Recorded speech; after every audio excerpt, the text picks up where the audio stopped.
Okay, maybe it worked. Maybe it worked. Maybe we're still on the same one. I don't know. If you're here, let me know. Uh, Hi, everybody. I'm Kristin Omdahl, and welcome back to Create, Share, Inspire podcast. This is episode 597, and I do believe that we are on the original broadcast still. I've had some technical difficulties here with the YouTube app, so I don't know. I just told everybody to leave and go find a new live, but then I ended up going live still. So I'm here. Hopefully you stayed. Hopefully it happened quicker than you could leave.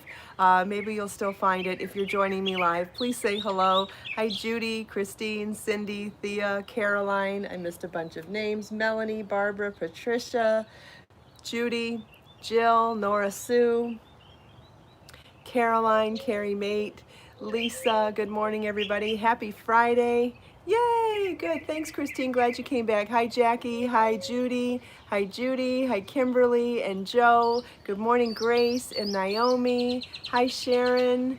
Hi, Sunshine and Sylvia. Hi, Joe and Trina and Karen.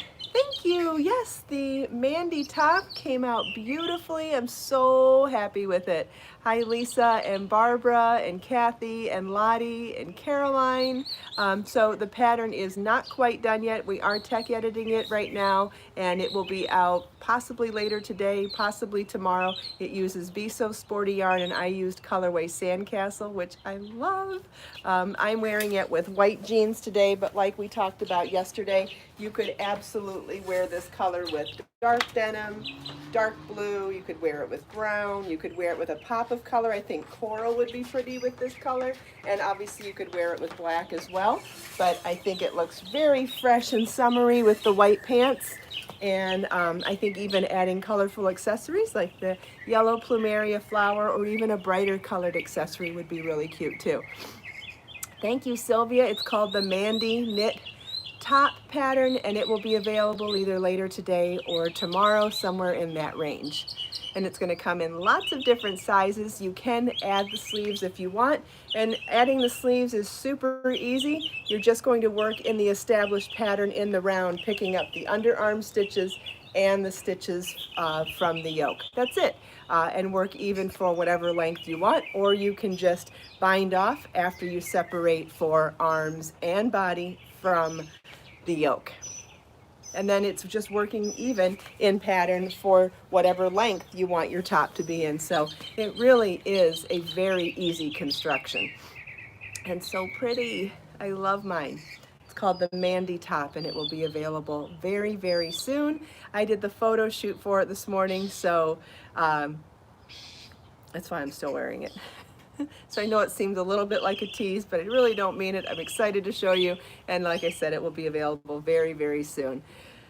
Hi, Irene. Hi, Angela. Hi, Joyce. Good morning, everybody. So I promised yesterday that we could do some tutorial style demos this morning on blocking. So I brought 3 different projects that require 3 different styles of blocking when you're washing things. So just a refresher on blocking.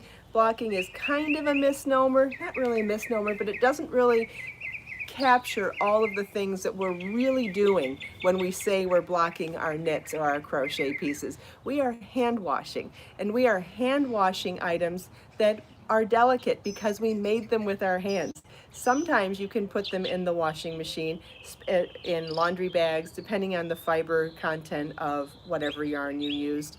Sometimes it's just still more cautious to hand wash because of the delicate nature of your stitches. Sometimes it's based on fiber content, but more so I think it's based on the delicate nature of the stitches. So hand washing is really simple to do. There are a few little tips and tricks to it, but it really is easy. And then so it's the hand washing part that I think gets skipped out of when we talk about blocking. It's really hand washing that's really important. The first time you block or wash something, it's to release some of the it's to release the tension of the stitches, so you can see how, based on your gauge, the yarn is going to react to water. That's where some people will say, oh, my yarn stretched. My It's not the yarn that stretched when you got it into the water.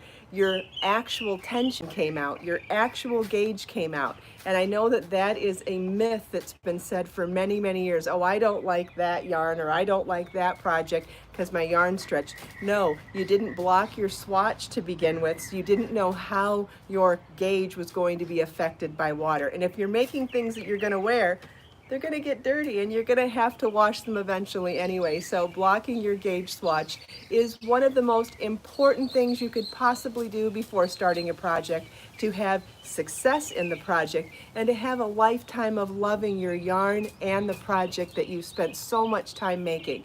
So how your yarn and your tension and your swatch is affected by water is crucial to getting the correct tension, or to getting the correct gauge for you.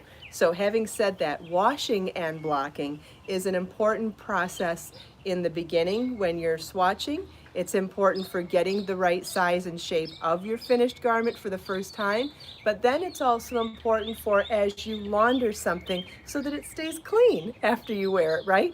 And then once you've cleaned it after multiple uses and wearing and all that stuff, blocking then is the concept of reshaping your piece to have that shape that it was supposed to have in the beginning. Sometimes it's not always as important to block it as hard as you did in the first time, because the yarn has already been moved into the right places. The tension's already been discovered. But sometimes it is, and it depends on the project, the yarn, everything. So I'm going to show you 3 different things that I'm going to wash and block in different ways this morning and for different reasons. So we're going to start with, excuse me, Becker, I need the table today. Sorry, you're going to have to go take a nap somewhere else. So I'm going to scoot my camera over a little bit. Yeah, Barb, there was some tech issues this morning. Oh, look at that view. You can see my little table of gardening stuff, and you can see the backyard still, and you can see my fire pit table, which is what I'm going to use as my demonstration table this morning. I think it'll work. So let's talk about the projects first. I have the, what is this one called? The Queen something, the Queen Angel Fish Cowl, okay? So we're going to block that. We're going to wash and block that one. I have the Paloma pullover. We're going to wash and block this one. And I have the Serafina scarf. So the Serafina scarf is a crochet project made in Be So Sporty Bling yarn. It is a single pattern on my website. It is also part of my newest book, 52 Crochet Gifts. And notice that this one is going to be a flat project. It's 2-dimensional, so it'll be easy to lay flat on the blocking boards, and we can even use pins if we need to accentuate the scallop marks on this piece. The cowl, notice that this is doubled, so we're going to also lay this one flat, but it's going to be doubled, so there's a couple of options we have for making this a quick drying project. And then we have the Paloma pullover, which is also going to be a doubled fabric if we lay it flat, but we also have the option of molding it on a dress form if we want to. So we'll talk about all 3 of those when the time comes.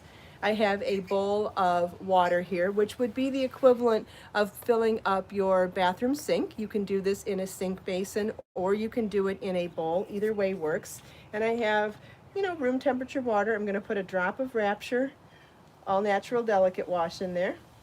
Maybe a couple drops. They say out to use, but instead of actually using the cap, I prefer to eyeball it, because then I have soap on my cap and I want to rinse off the cap. And if you don't have to use the cap for measuring, you can save yourself the trouble of cleaning it up. So I'm just swirled that around a little bit in there, and I'm going to drop my pieces into the water. You don't need to agitate, but you can just move them around a little bit and just be gentle. The key to non-agitation is just being gentle. Remember, these are things that we made with our hands. They have delicate stitches. it's important that you just are delicate with them, gentle. So just switch that around a little bit. You could leave these in there for about 20 minutes for the to actually get any of the soil to break down and things like that. We're doing this as a demonstration, so I won't be waiting 20 minutes. And some things I think are clean in less than 20 minutes. These items haven't even really been worn. They've just been modeled for the patterns, so they aren't even dirty at all. But if you had something that was really soiled, I would let it sit in your wash for about 20 minutes. Before we move on though, at each step, I want to stop and see if there are any questions. Yes, Lisa, Wrapture does smell so good. This is the all-natural delicate wash that has the essential oil of night blooming jasmine in it, which is so beautiful. Oh, one of these days I will get a jasmine plant for my backyard. I think it would be such a great addition to have something that smells florally in my backyard too. So romantic too. Um, Caroline loves to knit. Wonderful. Hi, Holy Hummer. Sharon wants a jasmine plant too. Maybe even a vining one and put it on trellis. I don't know. Yes, Karen, that is a good tip. If you are doing high contrast colors of items when you're hand washing, just the same as you would separate colors in your washing machine, you would do the same when you're doing this. These are items that I know are not going to bleed, so that's why I toss them in the same bowl. But yes, if you are unsure whether something is going to bleed, or if you have something with high contrast colors, you have a white shawl and a hot pink top and a dark navy scarf, you may want to separate them out and do them separately. I'm doing all three of these in the same bowl because I wanted to show you 3 different types of blocking techniques this morning. But yes, you could definitely do one item at a time, or you could do light colors. That's a great tip. And it's the same rule that we do for regular washing in the washing machine too. We don't mix red with whites, right? So yes, great tip. Thanks for sharing that. I forgot to mention that. And unless there are any other questions, I will move on. So the next step is going to require some towels. So I've got some fresh, dry towels here. And we're going to squeeze the excess water out of our items and then put them into the towel. So I start, let's see, let me get this a little closer. So I'm going to start by squeezing the water out. Notice I'm not wringing. If you were to in case you are not sure what I mean, if you were to sit here and go like that and twist it like that to get the water out, I could do it right now because I know I'm still being really gentle, but in general, wringing your handmade items can compromise your stitches and even damage them. So you want to squeeze without wringing. So fold it up as many times as you can and then just squeeze. We're just trying to push that water out, not twist it. And then to get even more water out, you can lay it in the towel, fold up the towel, then roll up the towel. This worked really, really well, trust me. So we're gonna roll it up too. Notice how the item is still flat in there. So even though we've rolled it up and done all this stuff with the towel, the item is still flat in there, right? So now we can, as long as we're not twisting, we're just putting pressure on it. And that pressure we're putting on it is pushing the moisture from the wet thing into the dry thing. And this is just, works for anything. This is how I get stains out of the carpet or stains out of furniture too. If you have something that's wet and you have something that's dry and you put pressure on the dry thing over the wet thing, the water will always go to the driest point. Always. I get stains out like this all the time. So you could even stand on this. Again, as long as you're not twisting, there's no amount of pressure that you can put on this to damage that yarn. Let's see, what does that say? Can we use blocker sheets to prevent bleeding? I have no idea what a blocker sheet is. Sorry.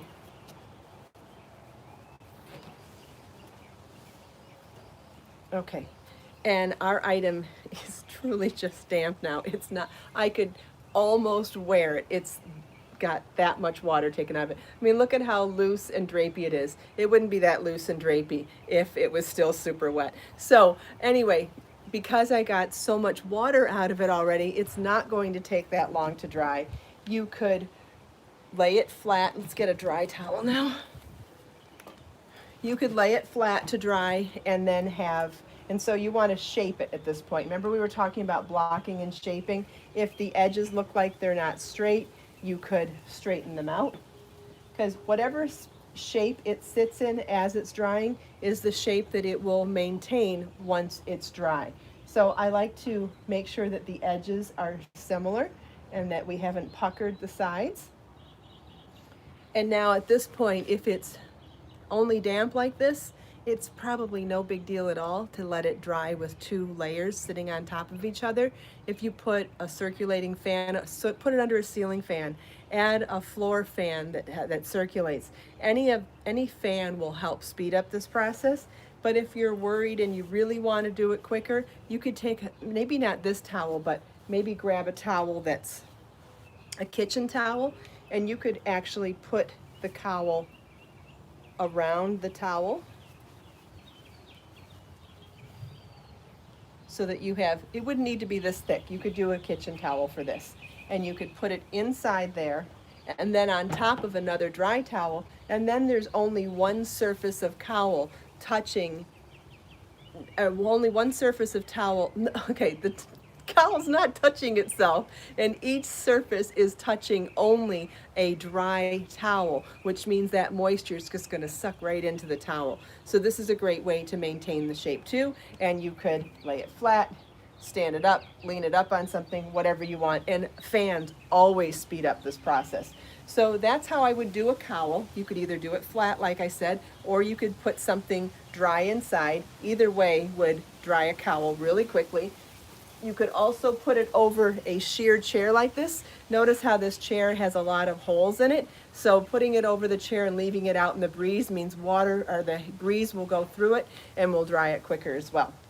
Okay, up next, which one are we going to do next? Should we do the scarf that we're going to pin, or should we do the pullover? I say we do the pullover, because we're going to need the table the most with the scarf. So I'm going to pull out the Paloma pullover and go, then the beginning process is the same as the cowl. So we're going to squeeze, and then we'll maybe pull it out, get everything lined up, fold it in half. And I know at this point it's tempting to ring it. You're going to want to twist and ring, but don't.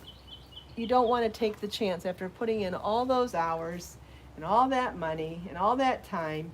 You really don't want to compromise your stitches. And if you were to twist, you could rip your stitches, damage them.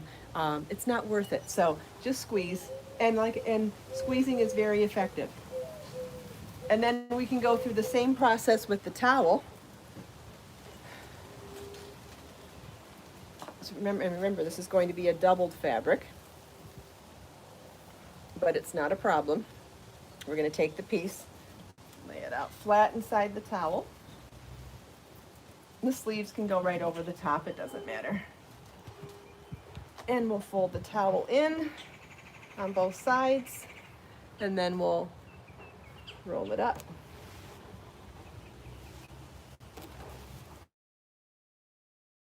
There's a conversation going on.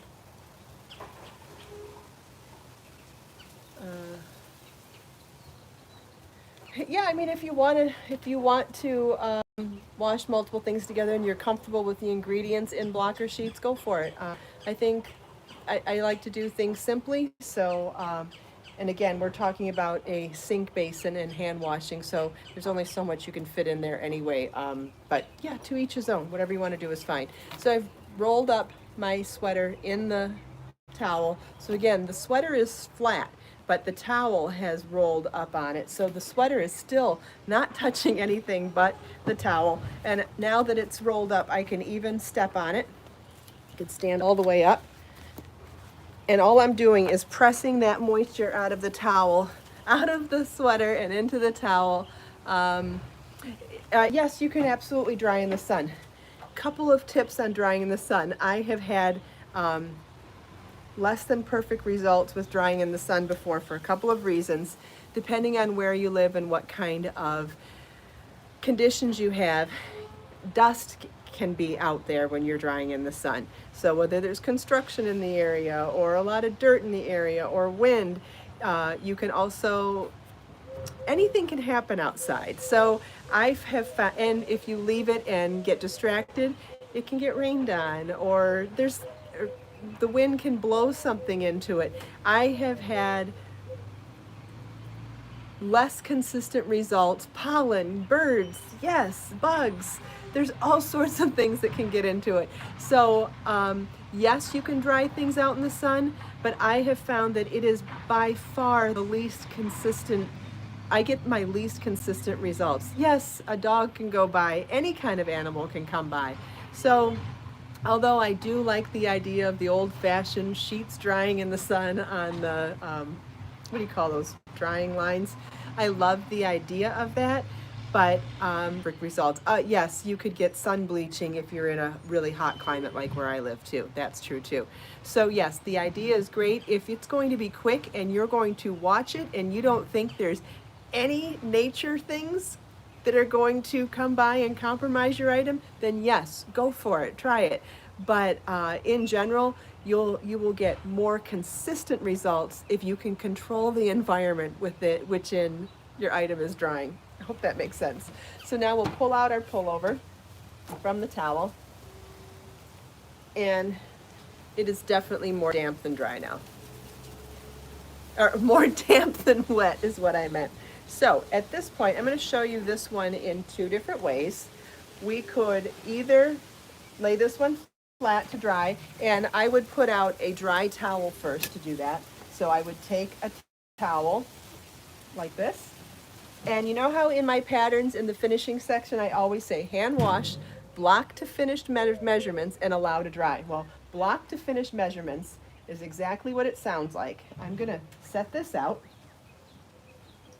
Okay, and when it's wet, it can be stretched long and skinny, or it can be stretched wide and short. You can manipulate this when it's wet, and so what you want to do is go back to your pattern, or if you can eyeball it, that's fine too, and you want it to be blocked to the correct measurements. And you don't need pins to do this necessarily. You can just eyeball this, because whatever shape that it's sitting in while it's drying is the shape it will be in when it is dry. So you'll want to adjust between the width and the length, get your edges straight.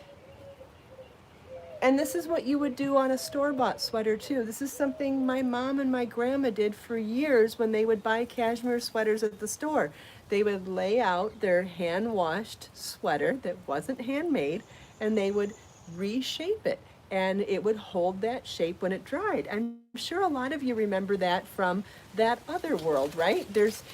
We've done these types of things so many times over the years, but I think sometimes that word blocking really throws people for a loop. What I'm showing you is nothing your mother and your grandmother didn't do for hand wash items. We just, for some reason, once we move into the handmade world, people forget that this is nothing new. This is all stuff that you've done, all stuff that you've watched your ancestors do from your childhood too. So there's no secret here, there's no mystery, and you will get amazing results just like they did. It's very easy and very simple. So this would be one way to dry this. Now, if you wanted to stick a towel in between the two layers like we did with the cowl, you could absolutely do that too. You could put a fan over this to make it dry quicker. That would work as well. Or if you had a dress form, you could also hang it on a dress form. Now, hanging it on a dress form is better when it is damp, not wet, because you will lose this shape because of the weight and gravity of the what? Of the water. Okay, so we could lay it flat, or we could put it, and this one is only damp, it's not super wet. So I could put this on my dress form now too. Sorry, I'll get this back on camera in a second.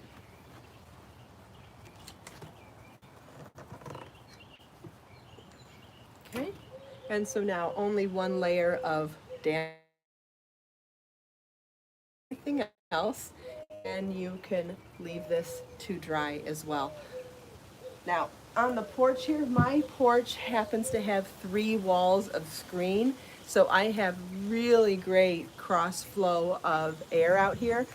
My humidity is low today, and I have a breeze, and the temperature is warm. So this would be a perfect area for getting that outside in the fresh air drying experience, but while still limiting the exposure to the outside elements, because A, it's shaded, and B, we've got the screens to keep out the bugs and the dirt and the dust and the pollen.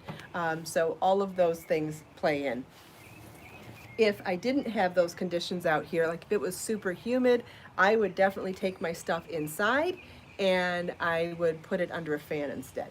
Okay, we're ready for our third and final blocking tutorial today. And the reason I picked this scarf is because it has some of the elements of a shawl, but it's smaller so we could see it better on a small surface. But the things that I'm going to point out to you about this shawl are things, or this scarf, are things that you would also consider for a shawl. Oh, that'll make more sense in a minute. Okay, so we've got our third and final piece. This is the Serafina scarf, which has a beautiful scalloped edge all the way around, which is very similar to what the bottom edging on a shawl looks like sometimes.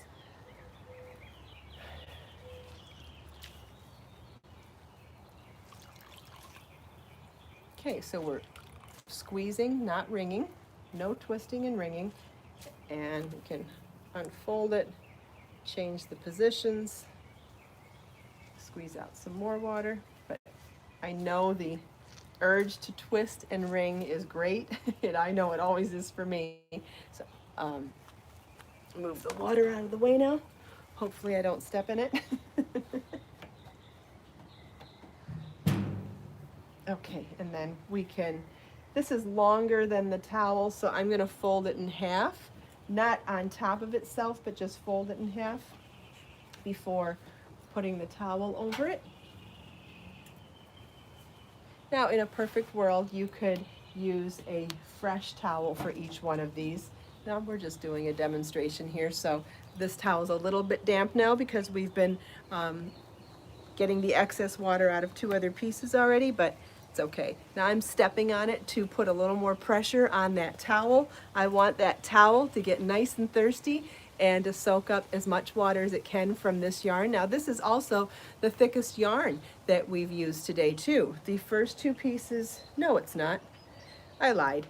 The cowl was the thickest. That was number 3 DK weight Be So Baby yarn. The sweater was number 1 fingering weight Be So Fine yarn, and this one is number 2 sport weight Be So Sporty Bling yarn. Okay, so we are ready to pull this one out. I have put a link in the video description and in the comment section of this video for where you can get the blocking mats, where you can get Wrapture online, all of it in my Amazon shop. And then the third link in there is for this amazing tool set, which is blocking wires and pins. And they come in this tube. There's a couple of sizes in here. The size that I love is the 36-inch pins. And like I said, I'm going to show you a small demo of this with this scarf today, but for shawls, this is amazing. So imagine you have a big triangular shawl that has a scalloped edge at the bottom. It can be very difficult to pin that out to shape evenly, but if you put each of the points of the scallop through the wire, you can get an even shape. And I'll show you what I mean in a second. We're going to get started with this scarf. And so I want to show you the shape of the scarf. The scarf has scallop points on both sides. Let's see if this will work sitting it down here. So I'm going to take one of my blocking wires and I'm just going to insert it. Here, I'll pick this up to show you first. I'm just going to insert into the point of each of these scallops. And it doesn't matter how close or loose they are right now because we'll spread them out appropriately when we lay it down. Okay, so we're going to get all of these points. I'm not even, and just sliding the pin right in. Okay. And so the scarf is longer than 36 inches. The pins are 36 inches. So we're just going to go till we think we're at 36 inches or so, give or take.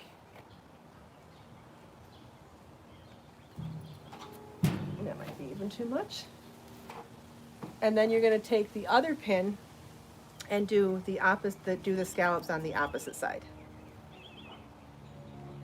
And so think about it now. If you were doing this for a shawl, this would be along the, you would do this along the two bottom, the triangular shawl with a scalloped edging. You would do this along the scalloped edging of both sides of the point, both sides of the V. And then you would do this along the straight edge of the top as well. And then once you get all of the wires on for your perimeter, then you'll do some slight pulling or slight stretching to get the shape that you're looking for. Now, I'm doing this on camera, so keep in mind that you would want two of these boards pinned to, interlocked together, and you would want the right size for the whole scarf, but I'm showing you half the scarf because that's all that will fit on camera on this table, but I think you can get the point, right?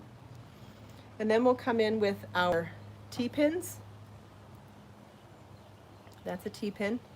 And instead of having to put a pin in each one of those scallops, which you could do as well, if you didn't have the blocking wires, you would pin each of those scallops down and at the same time try to be symmetrical on both sides. You would want to keep them an even distance apart and keep them the same amount of stretch from the opposite side. But here we only have to do the midpoint and each side of the pin. So it's extreme, I mean, it's a lot less pins than it would be if we were doing all the points. And it's a lot more symmetrical because the wire does half the work for us. It's making sure that the points are the equal distance apart. The only thing we still have to do is make sure that they're equal distance apart width-wise. Okay, so that's that. Look at that. Look at how beautiful it opens up the lace.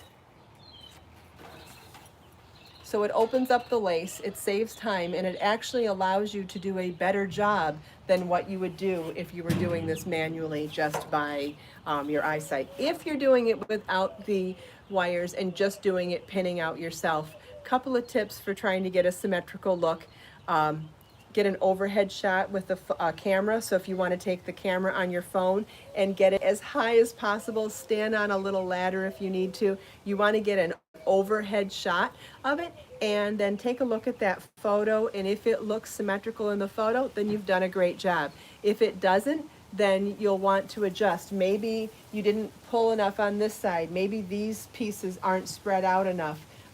Especially with a triangular shawl, you can definitely see if it's not symmetrical. Maybe one side goes like this and you want to get the both sides to be even, or maybe the top goes like this, you want to get both sides even. So getting an overhead shot of something really helps. However, I find that when I use the blocking wires, A, it takes less time, B, it takes less pins, which also then takes less time, and C, I rarely have to readjust because it gives me a symmetrical shape. This is not a hard scarf to crochet, absolutely not. If anybody's done the Serafina scarf, do you want to chime in and let her know? It's worked in rows, these short rows here, not short rows like the technique, but they're just this way, and it's really simple to do. I think, no, it's not done that way. It's done lengthwise. That's why it's so simple. You work up the center and work your way out on one side and then work your way out from the other side. It's extremely simple and it's actually extremely fast. And it looks complicated, which don't we all love things that are deceptively simple? That's one of my favorite descriptions for patterns. It's the goal. I want to always make patterns that I could use the words deceptively simple in the introduction. Well, I can't use it every time because then it gets boring and redundant, but that is always the goal, to make things deceptively simple. They look complicated and interesting and mysterious, but they're really not hard to make. And this absolutely qualifies for deceptively simple.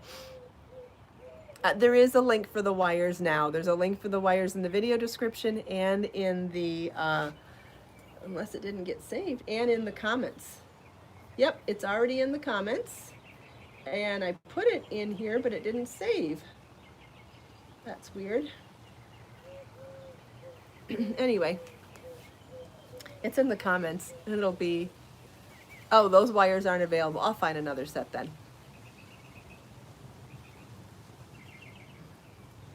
Hi, Rita. Good morning. Does anybody have any questions? I know we went over a lot of stuff this morning.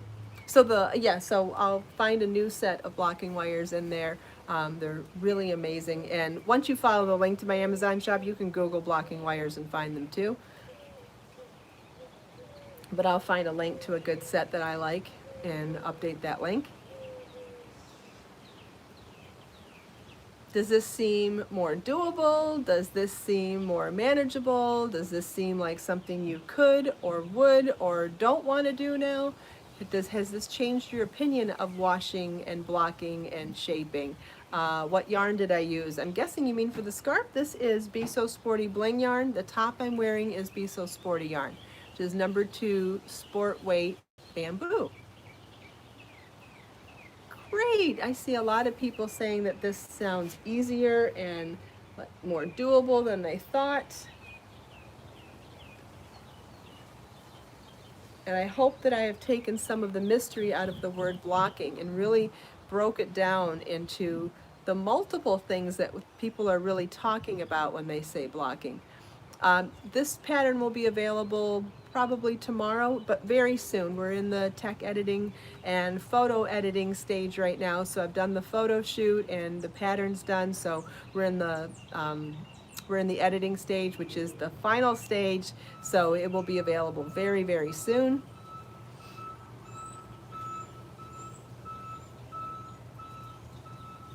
Well, Nora, you need to hand wash an item every time it's dirty, and then you need to decide whether or not it needs to be reshaped from there. Every piece is different, but when you're washing something that needs to be hand washed, it needs to be laid flat to dry regardless. So if it needs to be reshaped at that point, you will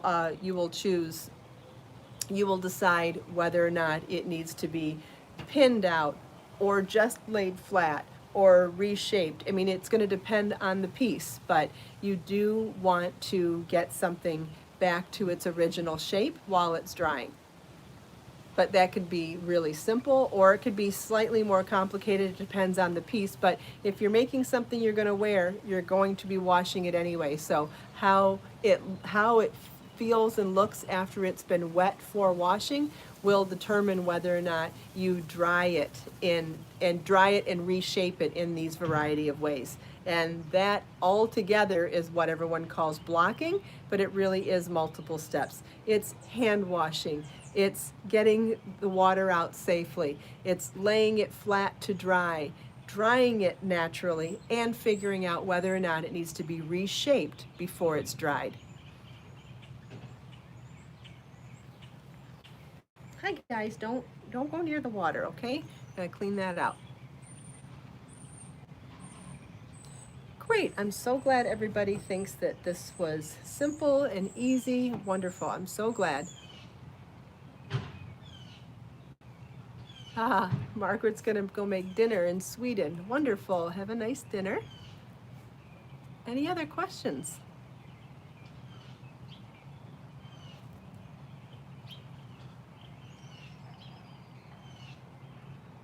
Well, it looks like we covered all of it then today.